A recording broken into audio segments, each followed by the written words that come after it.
मेरे साथ हम लोग सामाजिक विज्ञान यानी कि जो सोशल साइंस का आप लोग का सब्जेक्ट है ना, तो जो मैट्रिक का फाइनल परीक्षा 2023 में होने वाला है, तो 16 फरवरी को क्या है कि आप लोग का सोशल साइंस का फाइनल परीक्षा, तो 16 फरवरी के जो आप लोग का वायरल क्वेश्चन है, तो सोशल साइंस के सेट कोड नंबर बी के सभी वायरल क्वेश्चन को आज मैं डील करने वाला हूं। तो आप लोग वीडियो में शुरू से लेकर अंत तक बने रहिएगा और एक एक क्वेश्चन को जैसे मैं बता रहा हूं उसे आप सभी आंसर को घोर कर पी जाइएगा और जाइएगा और एग्जाम में और सीधा आंसर टिक मार कर आइएगा, ठीक है। और ये सभी प्रश्न डिट्टो आपके एग्जाम में छपने वाले प्रश्न है, क्योंकि यह वायरल प्रश्न है, ठीक है। तो फटाफट से क्वेश्चन की ओर बढ़ते हैं। तो इसमें आप लोगों को बताया गया, ठीक है, कि इसमें आप लोगों को 40 क्वेश्चन का आंसर दे। तो पहला क्वेश्चन जो है वो आपके एग्जाम में पूछा गया है, वो है कि यूरोप का मरीज किसे कहा जाता था। तो इतना इजी क्वेश्चन पूछा गया है आपके एग्जाम में कि यूरोप का मरीज किसे कहा जाता था, तो किसे कहा जाता है, तो तुर्की। तो जाइएगा राइट आंसर है तुर्की को टिक मार कर चले आइएगा। क्वेश्चन नंबर 2 जो आपके एग्जाम में पूछा गया है ना, वह इस प्रकार से है कि यंग इटली की स्थापना किसने की थी। यंग इटली की स्थापना किसने किया था, तो याद रखिए कि मेजनी ने किया था। किसने, मेजनी ने। तो राइट आंसर ए हो जाएगा। क्वेश्चन नंबर 3 जो आपके एग्जाम में पूछा गया है ना, वह इस प्रकार से है कि अंतर्राष्ट्रीय महिला दिवस कब मनाया जाता है। अंतर्राष्ट्रीय महिला दिवस पूछा गया है आपके एग्जाम में कि कब मनाया जाता है, तो याद रखिएगा कि 8 मार्च को मनाते। कब, 8 मार्च के। तो राइट आंसर बी हो जाएगा। क्वेश्चन नंबर 4 जो आपके एग्जाम में पूछा गया है वह है कि अप्रैल थीसिस किसने लिखी। अप्रैल थीसिस जो है ना, ये पूछा गया है कि किसने लिखी है। तो किसने लिखा है, तो याद रखिएगा कि रूस की जो क्रांति होता है उसका नेतृत्व कौन करता है, तो लेनिन। तो लेनिन लिखता है। तो राइट आंसर जाइएगा और लेनिन को टिक मारकर चले आइएगा। क्वेश्चन नंबर 5 जो आपके एग्जाम में पूछा गया है वह है कि सोवियत संघ का विघटन किस वर्ष हुआ। सिंपल, जो सोवियत संघ यानी कि यूएसएसआर है ना, तो इसका विघटन कब हुआ, तो याद रखिएगा कि 1991 में। तो राइट आंसर डी हो जाएगा। क्वेश्चन नंबर 6 जो आपके एग्जाम में पूछा गया है वह है कि अंकोर वाट में किस हिंदू देवता का मंदिर है। जो अंकोर वाट है तो पूछेगा कि वहां पर किस हिंदू देवता का मंदिर है, तो जाइएगा और कहां पर विष्णु देवता दिया होगा ना उसके आप लोग टिक मारकर चले आइएगा। क्वेश्चन नंबर 7 जो आपके एग्जाम में पूछा गया है, ये तो इतना इजी क्वेश्चन है कि गांधी जी को महात्मा की उपाधि किसने दिया। इतना इजी क्वेश्चन पूछा गया है आपके एग्जाम में कि गांधी जी को महात्मा की उपाधि किसने दिया। तो गांधी जी को कौन देता है, तो याद रखिए कि रविन्द्रनाथ टैगोर जी देते हैं। तो राइट आंसर ए हो जाएगा। क्वेश्चन नंबर 8 जो आपके एग्जाम में पूछा गया है ना, वह है कि पूर्ण स्वराज दिवस कब मनाया गया था। तो पूर्ण स्वराज दिवस कब मनाया गया था, तो याद रखिएगा कि यह मनाया गया था 26 जनवरी 1930 को। तो राइट आंसर ए हो जाएगा।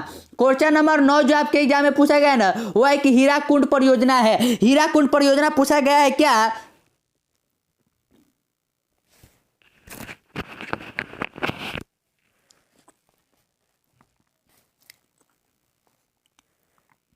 क्वेश्चन नंबर 9 की ओर बढ़ते। तो 9 जो आपके एग्जाम में पूछा गया है ना, वो है क्या कि हीराकुंड परियोजना है। हीराकुंड परियोजना आपके एग्जाम में पूछा गया कि यह कहां है, तो यह कहां है, तो यह कृष्ण नदी पर है। तो राइट आंसर सी हो जाएगा।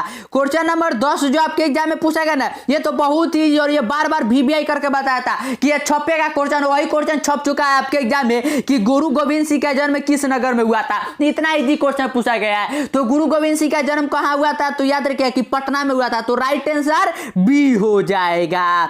क्वेश्चन नंबर 11 जो आपके एग्जाम में पूछा गया है ना, वो इस प्रकार से कि ईस्ट इंडिया कंपनी भारत से अफीम निर्यात किस देश को करता था। तो किसे करता था, तो चाइना को करता था। तो राइट आंसर भी हो जाएगा चीन को। क्वेश्चन नंबर 12 जो आपके एग्जाम में पूछा गया है वो है कि रूसो किस देश का दार्शनिक था, ठीक है। तो इसमें बच्चे बहुत गलती करते हैं, वो क्या समझते हैं कि रूसो है मतलब कि वह रूस का होगा, लेकिन रूस का नहीं, वह किसका है, तो फ्रांस का था। तो राइट आंसर ए हो जाएगा। क्वेश्चन नंबर 13 जो आपके एग्जाम में पूछा गया है वह है क्या कि निम्नलिखित में कौन नवीकरणीय साधन है। इन चारों में पूछा गया है कि कौन सा जो है ना वह नवीकरणीय साधन है। तो सिंपल नवीकरणीय साधन कौन है, जल है। तो राइट आंसर सी हो जाएगा। क्वेश्चन नंबर 14 जो आपके एग्जाम में पूछा गया है ना, वह है क्या कि जामनगर तेल शोधक कारखाना किस राज्य में स्थित है। जो जामनगर तेल शोधक कारखाना ना, ये पूछा गया आपके एग्जाम में कि ये किस राज्य में। तो इसमें डाउट है तो इस क्वेश्चन को हम लोग स्किप करेंगे। क्वेश्चन नंबर 15 जो आपके एग्जाम में है वह है कि तारापुर परमाणु विद्युत केंद्र कहाँ है। तारापुर परमाणु विद्युत केंद्र कहाँ है, तो याद रखिएगा कि ये महाराष्ट्र में। तो राइट आंसर बी हो जाएगा। क्वेश्चन नंबर 16 जो आपके एग्जाम में पूछा गया है वह है कि पर्यावरण संरक्षण हेतु पहला विश्व शिखर सम्मेलन कहाँ हुआ था।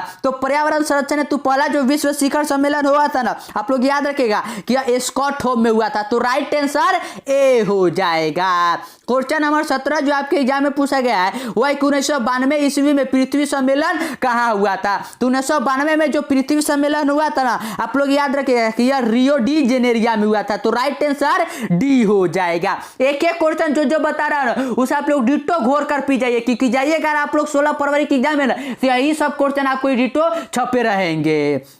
क्वेश्चन नंबर 18 जो आपके एग्जाम में है वह है कि भारत में कोयले का सब प्रमुख उत्पादक केंद्र कौन है। तो कौन है, तो याद रखिए कि छत्तीसगढ़। तो राइट आंसर डी हो जाएगा। क्वेश्चन नंबर 19 जो आपके एग्जाम में पूछा गया है वह है कि भारत में सर्व प्रमुख चावल का उत्पादक है। तो ये तो सिंपल है, चावल का कटोरा हम लोग किस राज्य को कहते हैं, तो पश्चिम बंगाल को, क्योंकि वहां पर सबसे ज्यादा चावल उगता है। तो right answer option number A हो जाएगा, पश्चिम बंगाल। क्वेश्चन नंबर 20 जो आपके एग्जाम में पूछा गया है ना वह है कि भारत में रेडियो का पहला प्रसारण किस वर्ष हुआ था। तो भारत में जो पहला रेडियो का प्रसारण हुआ था ना, आप लोग याद रखिए 1933 में हुआ था।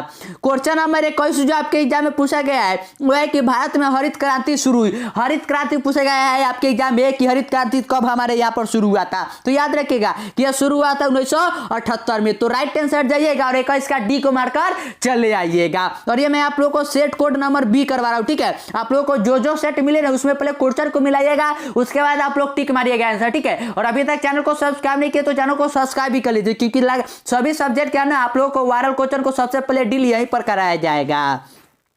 क्वेश्चन नंबर 22 जो आपके एग्जाम में पूछा गया है वह है कि सूती कपड़ा उद्योग का कच्चा माल क्या है। तो सूती कपड़ा जो उद्योग होता है ना, तो उसका कच्चा माल क्या होता है, तो याद रखिए कि कपास होता है। क्या होता है, कपास, यानी कि कॉटन होता है। क्वेश्चन नंबर 23 जो आपके एग्जाम में पूछा गया है वह है कि रेशमी वस्त्र उत्पादन का प्रमुख केंद्र है। तो रेशमी वस्त्र जो उत्पादन होता है ना उसका प्रमुख केंद्र कौन है, तो याद रखिएगा कि हमारे बिहार का भागलपुर है। कौन है, भागलपुर है। क्वेश्चन नंबर 24 जो आपके एग्जाम में पूछा गया है वह है कि उर्वरक कारखाना अवस्थित है। उर्वरक कारखाना पूछा गया है आपके एग्जाम में क्या कि अवस्थित कहाँ है। तो उर्वरक कारखाना याद रखिएगा कि यह बरौनी में है। कहां पर है, बरौनी में। तो राइट आंसर ए हो जाएगा। क्वेश्चन नंबर 25 जो आपके एग्जाम में पूछा गया है ना वह है कि रंग भेद की नीति के विरुद्ध आवाज किसने उठाई थी। रंग भेद जो होता है ना कि वह गोरा, वह काला, वह सांवला, ऐसा है, तो उस विरुद्ध किसने आवाज उठाया था। तो जाइएगा और कहां पर आप लोग को मार्टिन लूथर किंग मिले ना उसे आप लोग गोला कर चले आइएगा। क्वेश्चन नंबर 26 जो आपके एग्जाम में पूछा गया है वह है कि धर्म को समुदाय का मुख्य आधार मानने वाले व्यक्ति को कहा जाता है। तो जो धर्म को समुदाय का मुख्य आधार मानते हैं उस व्यक्ति को क्या कहते हैं, तो याद रखेगा कि उसे हम लोग सांप्रदायिक कहते हैं। क्या कहते हैं, सांप्रदायिक। तो राइट आंसर बी हो जाएगा। क्वेश्चन नंबर 27 जो आपके एग्जाम में पूछा गया है वह है कि चावल में राष्ट्रीय महिला आयोग अधिनियम कब बना। भारत में जो है ना राष्ट्रीय महिला आयोग कब बना था। तो यह कब बना था, तो याद रखिए जो यह बना था ना, यह बना था 1990 में बना था। क्वेश्चन नंबर 28 जो आपके एग्जाम में है वह है कि भारत में संविधान सभा का गठन, जो हमारा संविधान बनकर तैयार हुआ था ना 26 नवंबर 1949 को, आप लोग जानते होंगे, और 26 जनवरी 1950 को लागू हुआ था। तो पूछा गया कि संविधान सभा का गठन कब हुआ था। तो गठन याद रखिए कि उसका गठन हुआ था 1946 को। तो राइट आंसर ए हो जाएगा। क्वेश्चन नंबर 29 जो आपके एग्जाम में पूछा गया है ये तो हाल ही का क्वेश्चन है कि तेलंगाना राज्य का गठन कब हुआ था। ये तो बार बार बीबीआई करके बताया था कि आएगा और वही छप चुका है आपके एग्जाम में। तो तेलंगाना का गठन कब हुआ था, तो याद रखिएगा कि 2 जून 2014 को हुआ था। तो राइट आंसर ए हो जाएगा। क्वेश्चन नंबर 30 जो आपके एग्जाम में पूछा गया है वह है क्या कि चिपको आंदोलन की शुरुआत किस राज्य से हुई। तो चिपको आंदोलन की शुरुआत कहां से हुआ, तो आप लोग पढ़ते होइएगा कि उत्तराखंड के जो बहुगुणा नमक थे उन्हीं ने तो शुरू किया था। तो ये कहां से हुआ था, तो उत्तराखंड से शुरू हुआ था। क्वेश्चन नंबर 31 जो आपके एग्जाम में पूछा गया है वह है कि लोकतंत्र का प्राण किसे कहा जाता है। तो लोकतंत्र का प्राण मैंने आप लोगों को कितनी बार करवाया था और वही क्वेश्चन छप चुका है एग्जाम में। किसे कहते हैं, तो जो राजनीतिक दल होता है ना उसे ही हम लोग लोकतंत्र का प्राण कहते हैं। तो राइट आंसर ए हो जाएगा, राजनीतिक दल को कहते हैं। है। क्वेश्चन नंबर 32 जो आपके एग्जाम में पूछा गया है ना, वह है क्या कि निम्नलिखित में कौन एक राष्ट्रीय दल है। इन चारों में पूछा है कि कौन एक राष्ट्रीय दल है, मतलब कि जो प्रधानमंत्री का ये सब का चुनाव लड़ता है। तो कौन लड़ता है, तो बीजेपी जो है ना वह तो है एक राष्ट्रीय पार्टी, तभी तो उसका प्रधानमंत्री है। तो राइट आंसर जो ना जाएगा वो ऑप्शन नंबर सी हो जाएगा, भारतीय जनता पार्टी यानी कि बीजेपी। क्वेश्चन नंबर जो आप लोग का 33 है ना, वो इस प्रकार से कि भारत में लोकतंत्र की क्या चुनौती है। तो भारत में लोकतंत्र की क्या चुनौती है यह पूछा गया है। तो सिंपल, हमारे यहाँ जातिवाद, आतंकवाद और परिवारवाद, ये तीनों का तीनों चुनौती है। तो राइट आंसर जाइएगा और इनमें से सभी को टिक मारकर चले आइएगा। क्वेश्चन नंबर 34 जो आपके एग्जाम में है ना, वो है कि किसने कहा लोकतंत्र जनता के द्वारा तथा जनता के लिए शासन है। यह पूछा गया है कि यह किसने कहा था। तो यह किसने कहा था, तो याद रखिएगा कि अमेरिका के भूतपूर्व राष्ट्रपति अब्राहम लिंकन ने कहा था। क्वेश्चन नंबर 35 जो आपके एग्जाम में पूछा गया है ना, वो इस प्रकार से कि निम्नलिखित में कौन सा कदम लोकतांत्रिक सुधार का सूचक है। तो लोकतांत्रिक सुधार का सूचक कौन सा है, तो सिंपल पंचायती राज। क्या है, पंचायती राज है। क्वेश्चन नंबर 36 जो आपके एग्जाम में पूछा गया है ना, वो है कि भारत के योजना आयोग का अध्यक्ष कौन होता है। जो प्लानिंग कमीशन होता है ना, तो प्लानिंग कमीशन का पूछा गया कि अध्यक्ष कौन होती है। तो कौन होते हैं, तो याद रखिए कि प्रधानमंत्री। तो कौन होते हैं, प्रधानमंत्री होते हैं। क्वेश्चन नंबर 37 जो आपके एग्जाम में पूछा गया है, वो है कि भारत में प्रथम पंचवर्षीय योजना की शुरुआत कब हुई। तो प्रथम जो पंचवर्षीय योजना की शुरुआत हुआ था ये 1950 में हुआ था। तो राइट आंसर ए हो जाएगा। क्वेश्चन नंबर 38 जो आपके एग्जाम में पूछा गया है ना, वह इस प्रकार से कि बिहार में किस जिले की प्रति व्यक्ति आय सबसे कम है। तो याद रखिए कि हमारे बिहार में सबसे प्रति व्यक्ति आय जिसका सबसे ज्यादा किसका है, तो पटना का है। सबसे ज्यादा पटना का है और सबसे कम किसका है, तो याद रखिएगा कि शिवहर का है। किसका, शिवहर का। तो राइट आंसर डी हो जाएगा। क्वेश्चन नंबर 39 जो आपके एग्जाम में है, वह है कि आधुनिक युग की प्रगति का श्रेय मुद्रा को ही है। यह कथन किसका है। जो आधुनिक युग है ना, तो इसका प्रगति का मुद्रा को श्रेय जाता है। यह किसने कहा है, तो यह कथन याद रखिएगा कि यह क्राउथर का है। किसका है, क्राउथर का है। क्वेश्चन नंबर 40 तो यह बहुत इजी क्वेश्चन है। बांग्लादेश के मुद्रा का नाम क्या है। तो जैसे कि हमारे यहाँ के मुद्रा का नाम क्या है, रुपया, तो बांग्लादेश के मुद्रा का नाम क्या है, टाका। तो राइट आंसर डी हो जाएगा। और जो जो क्वेश्चन मैंने करवा रहा है उसे आप डिट्टो जैसे ना घोर के पी जाइए, ठीक है। क्योंकि डिट्टो जाइएगा 16 फरवरी के एग्जाम में, तो कैसे ही प्रश्न पेपर खोलिएगा डिट्टो यही सब प्रश्न छपे मिलेंगे। तो एक एक प्रश्न को आप लोग याद कर लीजिए। और अभी तक चैनल को सब्सक्राइब नहीं किया तो चैनल को सब्सक्राइब कर लीजिए और दोस्तों के साथ वीडियो को शेयर भी कर दीजिए, ठीक है। तो क्वेश्चन नंबर 41 जो आपके एग्जाम में पूछा गया है, वह कि भारत में सहकारिता आंदोलन का आरंभ कब हुआ। तो सहकारिता आंदोलन का आरंभ कब हुआ, तो याद रखिएगा 1905 में हुआ था। क्वेश्चन नंबर 42 जो आपके एग्जाम में पूछा गया है, वह है कि भारत में कितने राष्ट्रीयकृत बैंक है। जो नेशनलाइज्ड बैंक है ना, तो पूछा गया कि कितना है। तो याद रखिए कि कुल 19 है। कितना है, 19। तो राइट आंसर ए हो जाएगा। क्वेश्चन नंबर 43 जो आपके एग्जाम में है, वह है कि मानव की न्यूनतम आवश्यकता क्या है। तो किसी भी मानव के जो न्यूनतम आवश्यकता होता है क्या होता है, आप लोग पढ़ते होइएगा या फिल्म में भी देखते होइएगा कि कपड़ा, रोटी और मकान। कपड़ा, रोटी और मकान। तो राइट आंसर ए हो जाएगा। क्वेश्चन नंबर 44 जो आपके एग्जाम में पूछा गया है, वह है कि निम्न में कौन पूर्णतः सरकारी सेवा है। सरकारी सेवा पूछा गया कि इनमें से कौन पूर्णतः, मतलब कि पूरा सरकार का ही होता है। तो सिंपल कौन होता है, मिलिट्री मतलब कि जो सैन्य सेवा होता है वही तो होता है। तो राइट आंसर ऑप्शन नंबर जाइएगा और 44 के सी को गोला मारकर चलाइएगा।